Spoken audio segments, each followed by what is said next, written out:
When I was little, my father was famous. Dr. Stanley Quinn was a man of letters, a man of words, a man who'd built himself from clattering keys and spooling ribbon, and a firm yank on his own bootstraps, to become the greatest poet, journalist, and war correspondent of his generation.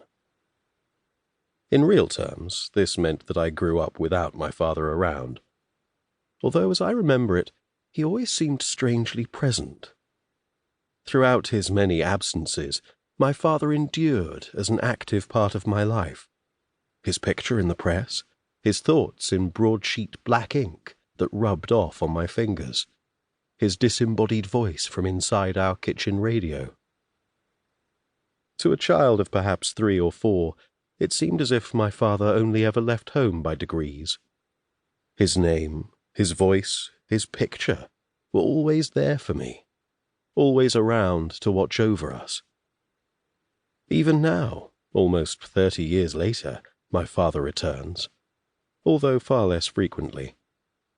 His voice comes back in television documentaries about the old conflicts: Beirut, Suez, Muscat. "Live sound recording, original tape," says the caption. And then he's in the room, reporting through hiss and static. My father still. And it's no small thing, you see, the way a child sees a parent.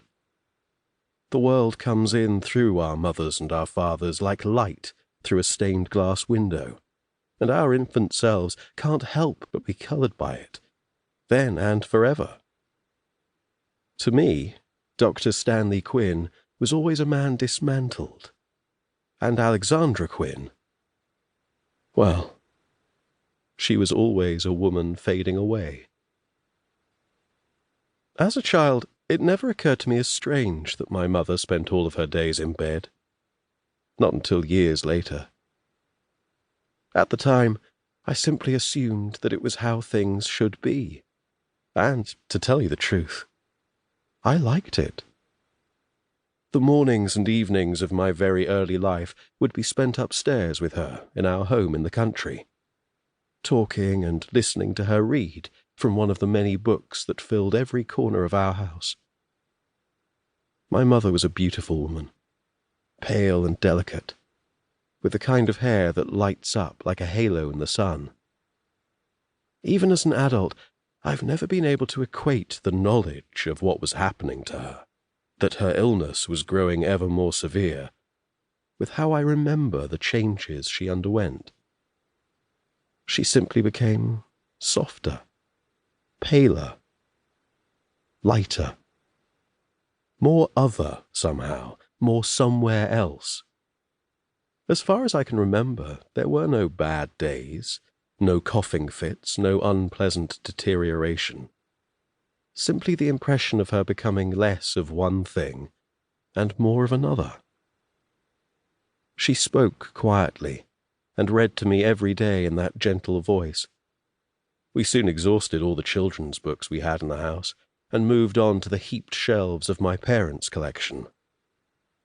Before long, I was a child of Greek tragedies, Darwinian struggles, and of bright, burning tigers.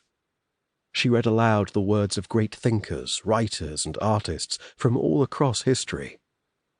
And as she did, she read them into me. Oh, don't misunderstand me when I say this. I know I'm nothing special.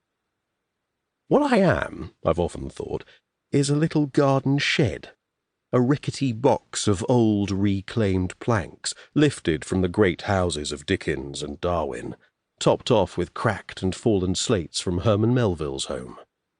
My latch doesn't work, my window doesn't open, and if it rains, everything inside me gets wet in less than half an hour.